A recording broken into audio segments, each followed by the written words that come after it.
اگر تم غربت سے بچنا چاہتے ہو، اگر تم مفلسی کی دلدل سے نکلنا چاہتے ہو، تو پھر آج کی یہ بات دل کے کانوں سے سنیے گا۔ جوانوں، عورت کے 2 کام گھر میں غربت لاتے ہیں۔ یہ 2 کام کرنے والی عورت جس گھر میں بھی چلی جائے، اس گھر میں غربت جنم لیتی ہے۔ وہ گھر جلد از جلد غربت کی دلدل میں پھنس جاتا ہے۔ ایسی عورت جس گھر میں بھی چلی جائے، رحمت کے فرشتے روٹھ جاتے ہیں۔ رزق بانٹنے والے فرشتے رزق تو دیتے ہیں، مگر رزق میں برکت نہیں ہوتی۔ گھر میں رہنے والا ہر ایک انسان پریشان حال دکھائی دیتا ہے۔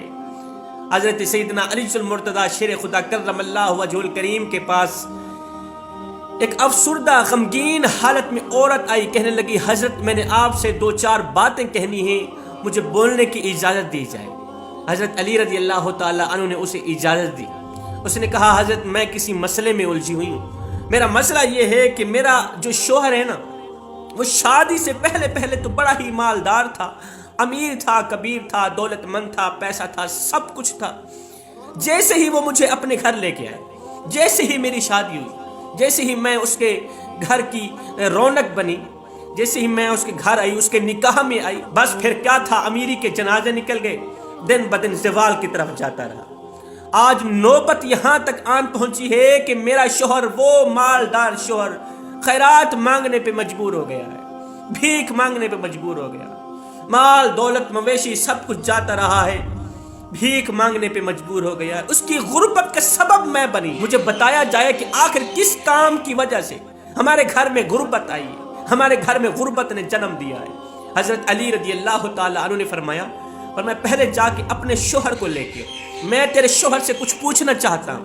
وہ عورت گھر میں گئی، اپنے شوہر کو لے کر آئی۔ حضرت سیدنا علی المرتضیٰ شیر خدا کرم اللہ وجہ الکریم نے اس بلانے والے شخص کو کہا کہ اب مجھے اجازت دی جائے، میں آپ سے 2-4 سوال کرنا چاہتا ہوں۔ اس نے کہا حضور جی فرمائیے نا۔ حضرت علی رضی اللہ تعالیٰ عنہ نے فرمایا یہ جو آپ کی بیوی ہے، یہ بتائیں کہ اس نے کبھی آپ کی ناشکری تو نہیں کی؟ یہ شکر تو کرتی ہے نا، خدا کا شکر بھی کرتی ہوگی، ساتھ میں تیرا شکر بھی کرتی ہوگی۔ اس نے کہا حضرت اگر سچ پوچھتے ہو نا، تو میری بیوی نے کبھی بھی شکر نہیں کی۔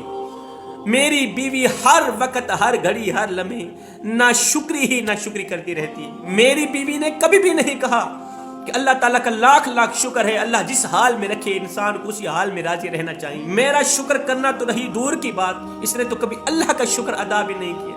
یہ تو اللہ کی شکر گزار بھی نہیں، ہر وقت، ہر گھڑی، ہر لمحے ناشکری۔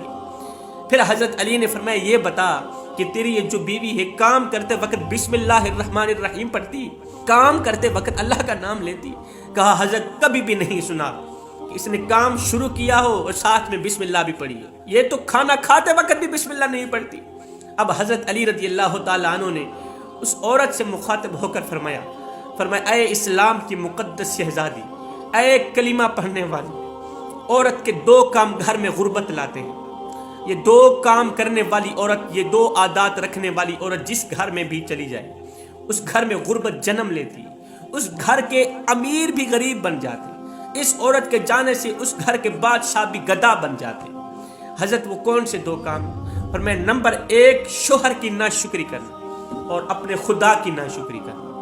اگر تم چاہتی ہو تمہارے گھر رحمت کے فرشتے آئیں، رزق بانٹنے والے فرشتے آئیں، رزق کے تمام دروازے تمہارے گھر کی طرف کھول دیے جائیں، تو کبھی بھی شوہر کی ناشکری نہ کریں۔ نمبر 2 ہر کام میں بسم اللہ نہ پڑھنا، یہ بھی غربت کا سبب بنتا ہے۔ اگر تم چاہتی ہو تمہارے گھر میں پیسہ آئے، دولت آئے، تم اس جہان میں بھی امیر بن جاؤ، اگلے جہان میں بھی امیر بن جاؤ، 5 وقت کی نماز ادا کرنا اور ہر ایک کام میں میرے اللہ کا نام لینا، بسم اللہ الرحمن الرحیم، تمہارے گھر کی طرف اللہ تعالیٰ رزق کے تمام دروازے کھول دے گا۔